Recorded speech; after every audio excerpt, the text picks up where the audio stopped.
tomorrow, Joel. What's with all the books? Hey, Travis. Monica is doing some homework. On a Saturday morning? Sure. Lots of kids do homework on Saturday mornings. They're missing the kids' corner. Or they could be listening while they do homework. Well, if Monica's going to be opening our show with homework, it had better be interesting. Let's listen in and see.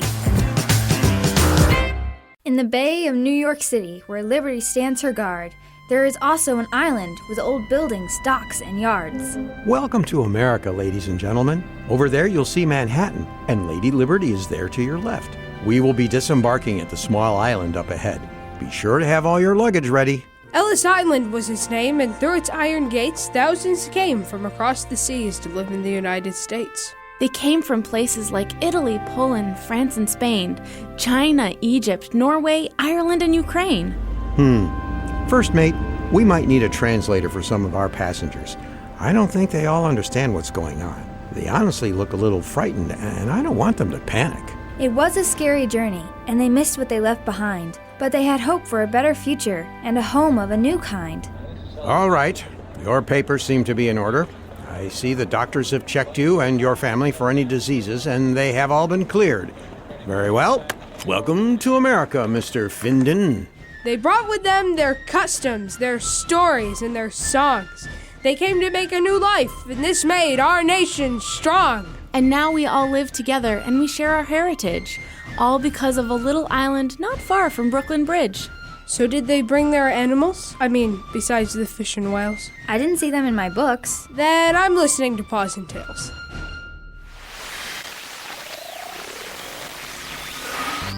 Oh, wow. What's the matter? Is it something exciting? Not really, Peter. Just kind of sad. It says here in my book that Ellis Island sometimes had to turn people away from coming into America because they were too sick. So what happened to them? Did they get sent back? I don't know. I'm still reading. What's that you're reading, Monica? It sounds really dark. Oh, hey, Sam. I'm doing a report on Ellis Island for school. Have you heard about it? I think so. That's where a lot of people came to America, isn't it? Yeah.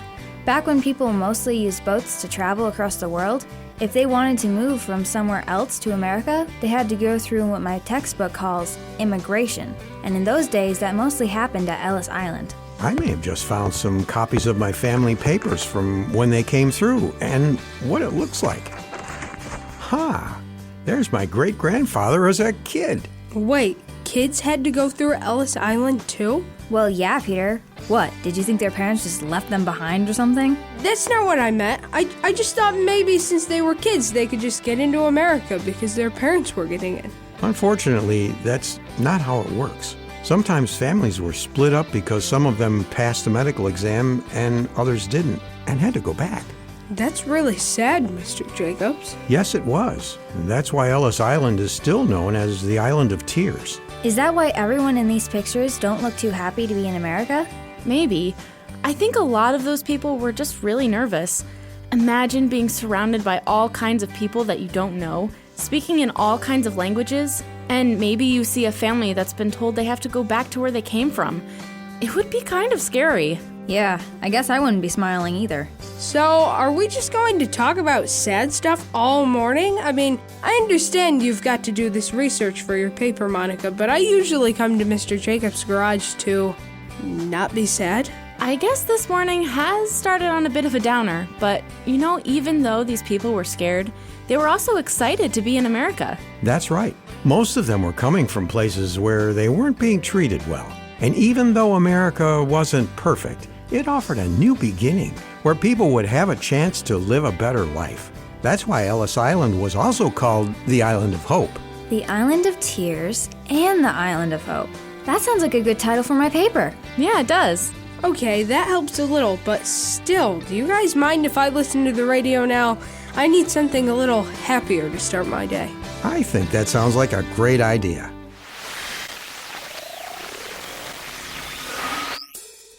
Looking a little thoughtful, Mr. Jacobs. Everything okay? You're not still sad about what we talked about earlier, are you?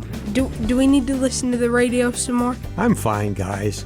I was thinking about our conversation earlier, but with a slight twist. A twist? What do you mean? It's the whole thing about people coming from all corners of the earth to live in America. I couldn't help but notice that it was a bit like God's family.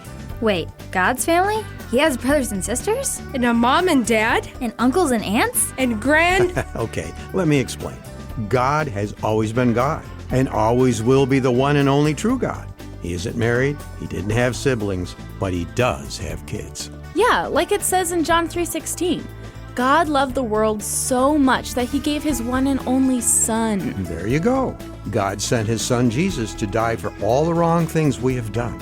So when we believe this and trust in him, John 1:12 tells us that we become God's children. And that's why we call God our Father. That's right, Sam. And for thousands of years, people all over the world have been hearing about God's love and becoming part of his family. That's pretty cool.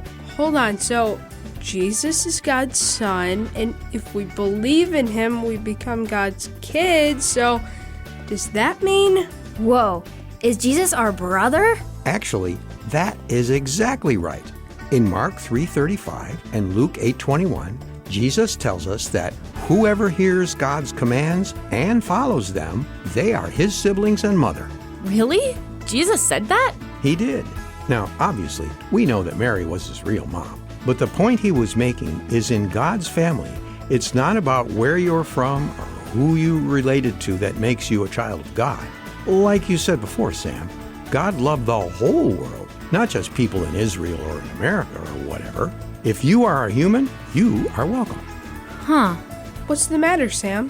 Oh, I was just thinking, Peter, when we're talking about people coming from all over the world to live in America, we didn't really mention this much, but not all of them were welcomed here. What do you mean? They got in, didn't they? Sure, Monica, but that doesn't mean that they got along. And I think there's a little bit of that same kind of thing in the church. Sadly, it's true. The church is full of all kinds of different people who worship in different ways, have different backgrounds, and even speak different languages.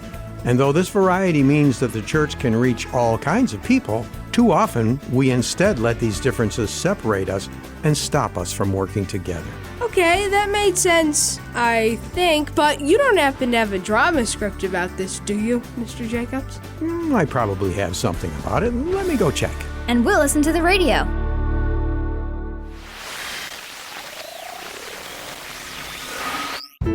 And now, from the garage of Lionel Jacobs comes the delightful drama, The Substitute Zookeeper, an adapted biblical illustration about the church.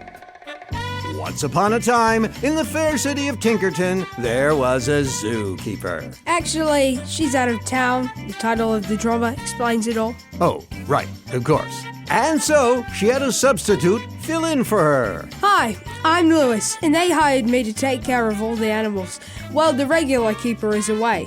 Gotta say, I'm pretty excited, this being my first day and everything. Lewis got ready for the day by putting all sorts of food on the cart. Fish for the seals, steak for the tigers, hay for the rhinos. He then made his way to the monkey house and started dropping off their fruit. Thanks for the meal. You're new around here, aren't you? You could say that. I'm learning a lot. That's great. Speaking of learning, we're curious. What are the other stuff on that cart? It's food for the other animals in the zoo. Interesting. I feel bad for them. They have to eat all that stuff, but they could be eating real food. This thought had never occurred to the zookeeper. The monkeys did indeed seem happy eating their freshly served fruit, and it would be easier to prepare meals if everyone in the zoo ate the same thing. So, the next day, he put a load of fruit in the cart and went throughout the zoo serving it to all the animals. Some of them were very excited to have something new and sweet, but when he got to the crocodile's pool, they looked at him rather coldly. Excuse me. Yes, ma'am? What is this stuff? It's your breakfast. The best fruit in the county. I am not eating that. But it's really good, see?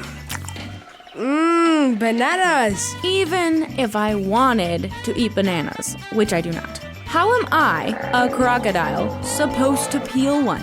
Have you seen my fingers? You have claws. You could slice them open. Look, if you're giving everyone the same thing, why don't you give them something a little more savory? I'm thinking a nice big juicy steak. The zookeeper thought about the crocodile's words, and the next day he brought everyone big chunks of steak. Much better. But again, though some animals were happy for a little variety, others, especially the cows, were horrified. Uncle Arby! This went on for some time. He tried giving everyone fish one day, hay the next, peanuts, insects, pollen, twigs, and roots, but nothing seemed to make everyone happy. Some of the animals even got sick and had to be taken to the vet's office. The zoo director heard of this and had a talk with our zookeeper. I've been hearing concerning things about my zoo and the animals therein, and I've been told that you are the one that's causing these issues. What's going on? I don't know. I just wanted to give everyone something that they would like. The monkeys seem to like fruit so much that I thought everyone would. Then I tried. I'm well aware of what you've been doing, and I appreciate your desire to make all the animals happy. But the fact is that not all animals need the same thing. Some need meat, some need plants, and some need very specific diets to stay healthy. All right. Sorry, I was just trying to help. I know. And you know what? The elephants told us that though the steak wasn't their favorite, the fresh fruit was a great treat. We might add that to their menu from time to time. Good work. And from that time on, the zookeeper made sure that the foods that he was serving his friends were right for them. There sure is a big variety, but that just makes working at the zoo that much more exciting.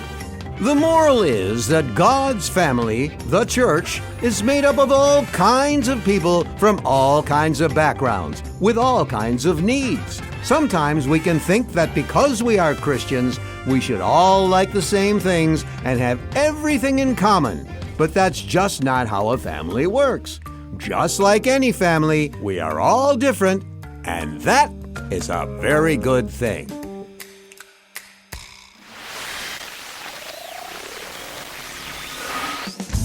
Are you done looking at these papers, Monica? Yeah, thanks, Mr. Jacobs. It's really cool seeing how the stuff I'm writing about for school is something that really happened. It is fun seeing actual pieces of history, isn't it? Hey, Pete, could you hand me that picture? Pete? Huh? Sorry, I was thinking. Yeah, it looked like it. Here, Monica. Thanks, Sam. So, what's on your mind, Peter? I was just thinking about what we've been talking about today. How everyone's different and how that's a good thing. I'm sensing you don't understand that completely. Not really. I mean, doesn't being different make it harder to work together? I thought the Bible says that God wants us all to get along. How is being different helping that? Good question. And I think we need to be able to tell a difference between unity and uniformity. Uni what? Uniformity. It means being the same. A lot of the time, uniformity means that it's easier to get along. But it also means that if something is not the same, it can't be part of the group. When it comes to God's family, He wants everyone to be able to join, like it says in 2 Peter 3:9. So uniformity isn't how He tells us to live. Okay, so what's the other word you said? Unity. This word means that we all work together, helping each other to make sure something important happens. It's like our bodies.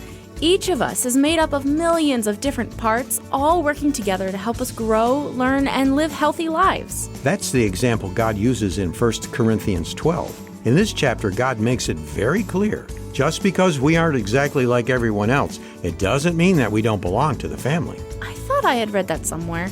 Yeah, I think that chapter also says that if someone isn't the same as the rest of us, that doesn't mean we don't need them. So just like a regular family. Exactly. Well, I'm glad you're all part of the family with me, but I need to go finish this paper. Thanks for the talk. It was fun. Anytime. Well, if she's leaving, I guess I will too. Maybe I can see if Everett wants to hang out or something. I've got to head out too. Want me to hit the radio on the way out, Lionel? That would be great. Thanks, Sam.